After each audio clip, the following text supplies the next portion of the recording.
Olá, gente. Eu me chamo Olga e vou apresentar para vocês hoje um trabalho de nome Professores de Música e BNCC, Diálogos entre Políticas e Práticas, que foi um trabalho escrito em coautoria com Silvia Sobreira, que é a minha orientadora do doutorado que está em andamento. Então, vamos nessa.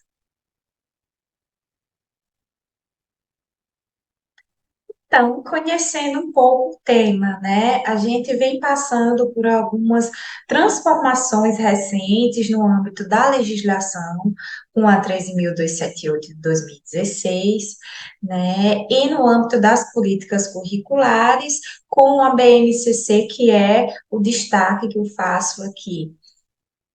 A BNCC, ela foi um documento, ela é um documento é, obrigatório para a educação básica, né, que vincula também os currículos das formações de professores nas universidades, e é uma política curricular que trouxe para a área da música e das artes em geral algumas questões, né? Uma delas é uma nova unidade temática, usando o termo da BNCC, que é artes integradas.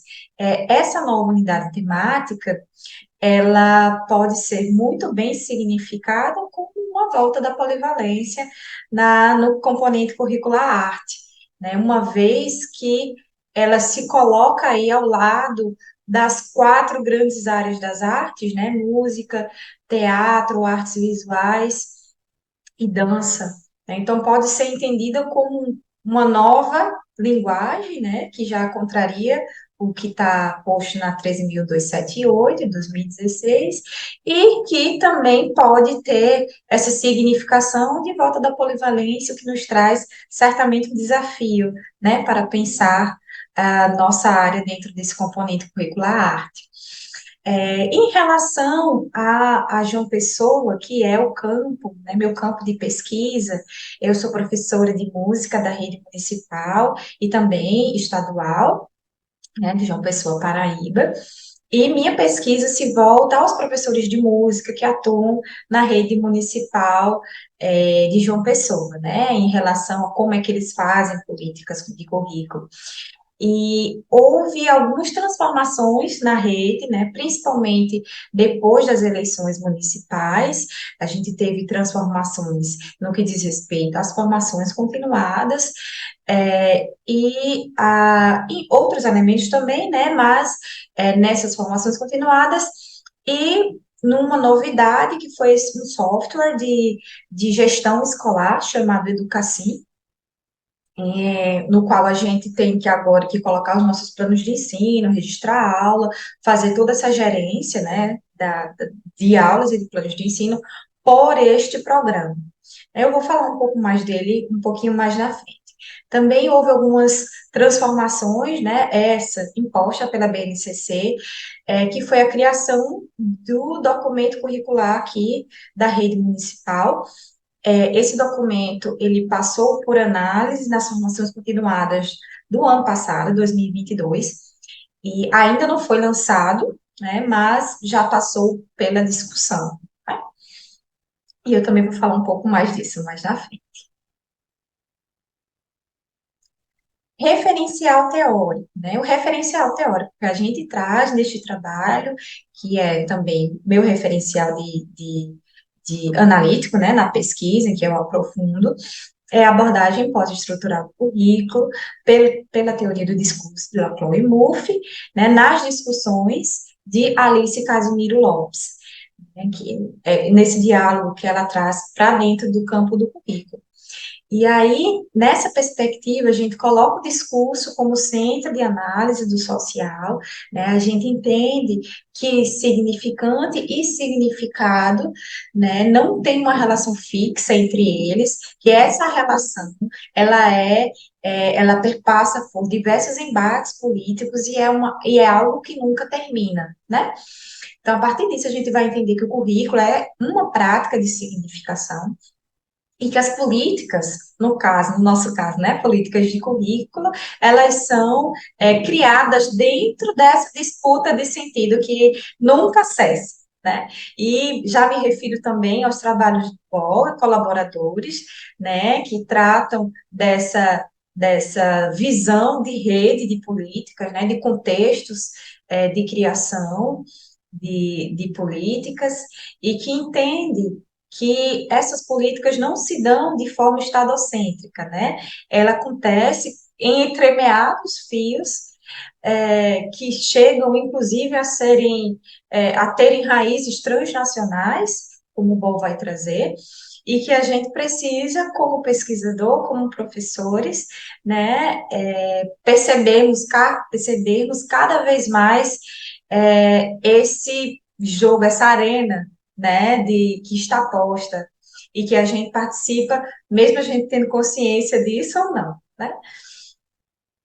Sobre o trabalho, ele partiu de uma entrevista piloto que realizei com um professor da rede municipal e de observações que fiz na formação continuada do ano passado, em que a gente discutiu o currículo da rede municipal, né? O professor que participou dessa entrevista piloto tem o nome fictício, né, de Paulo. Ele é formado em educação artística, habilitação em música, tem curso superior em música popular e mestrado em música na linha de educação musical, né? É professor da rede desde 2007, né, atuou em ONGs também, faz shows mais relacionados à música, à MPB, a música regional, né? E o que ele traz para a gente sobre o seu currículo? Ele afirma que seu currículo tem mais ênfase em conteúdos musicais, que ele utiliza instrumentos de percussão para trazer uma vivência maior, mais prática para os alunos, e tem como objetivo principal uma ampliação cultural, né, desses alunos, bem como o fato deles reconhecer-se na cultura local, né? Ele traz isso como algo importante de ser trabalhado em suas práticas. E aí eu trago essa fala do professor, né, ao ser questionado, ao ser perguntado sobre políticas curriculares, quais as políticas curriculares que ele conhecia, que usava como referência para sua criação curricular, ele falou apenas da BNCC, né, e eu perguntei o que é que ele achava dessa política curricular. E ele respondeu: eu vejo que é um documento importante para a gente ter embasamento. Se alguém vier questionar pessoalmente, direções ou até mesmo secretarias. Então, o professor, ele coloca a BNCC, né, ele reconhece essa importância da BNCC, né, como uma forma de embasar, né, de questionar, inclusive, direção escolar, secretaria, e isso foi um discurso que eu percebi nessas formações continuadas, né? O que mostra um pouco da importância desse espaço de formação continuada. Então, o professor, ele, além de fazer essa menção de algo que eu vi ser bastante trabalhado nas formações continuadas, ele falou também de uma formação específica voltada à cultura afro-brasileira, né, que foi realizada na rede, e uma vez que a escola em que o professor dá aula está localizada em uma comunidade quilombola. Então, ele falou que essa formação deu, né, mais ferramentas para esse professor pensar na sua prática, né? E agora, nos referindo mais à formação continuada do ano passado, em que foi discutido o currículo da rede, eu vi a seguinte cena, né, que é uma fala das coordenadoras quando apresentou a BNCC e a proposta da gente criar esse currículo no município. Então, a fala foi o seguinte: se algum pai vier reclamar de algum tema de sala de aula que a gente gosta de trabalhar, a gente chega e mostra o documento. Olha, tá aqui. Então, a ideia que circulou era a gente criar habilidades, né? É, sugerir habilidades nessa ideia do BNCC, do documento curricular, que a gente pudesse empoderar as práticas que a gente já faz dentro de sala de aula, né? Para além do que a Cecília Cavalieri França fala desse movimento de partir da prática para a política curricular, para a BNCC, no caso, né? No artigo em que ela comenta isso. É para além disso, é fazer com que a BNCC, né, ao revestir de legalidade as práticas que a gente já faz na nossa sala de aula, possa ser uma ferramenta nossa nessa disputa de sentido que a gente trava no nosso cotidiano escolar.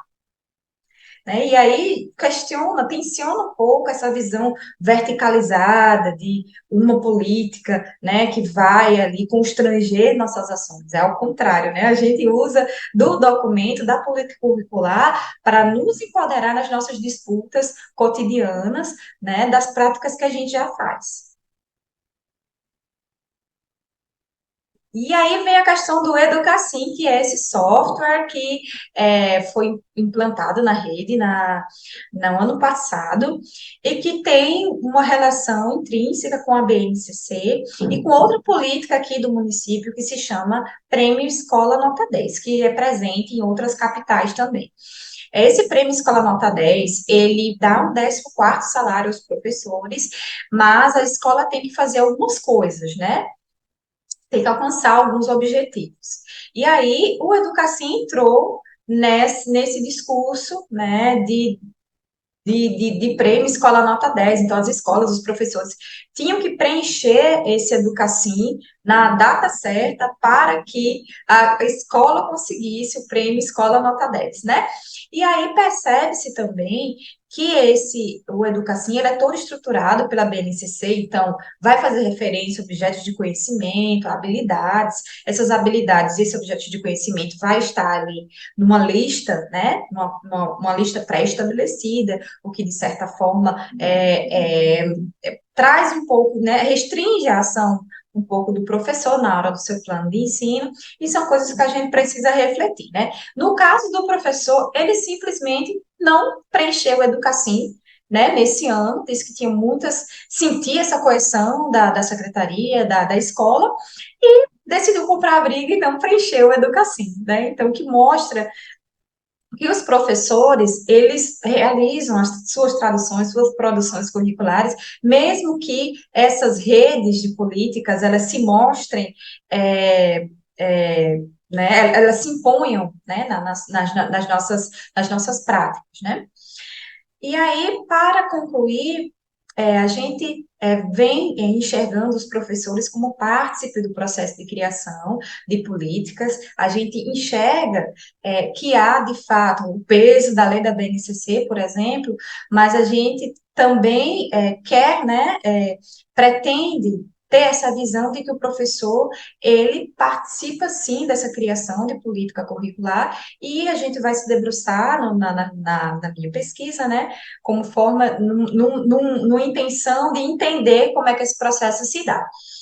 Alguns indícios, a gente vê a importância das políticas de formação. Esse ano, essas políticas de formação já mostraram outros caminhos, né, que nos mostram a necessidade de ampliar nossas visões sobre essas políticas educacionais. Normalmente, a gente tem uma visão, né, bem de documento, né, estadocêntrico, né, mas que na realidade, quando a gente vai para o contexto da prática, como fala o BOL, a gente vê que essas políticas curriculares, elas muitas vezes se entrecruzam, né, se contradizem, a gente vê que essas políticas curriculares, elas têm raízes, inclusive, transnacionais, como o BOL fala.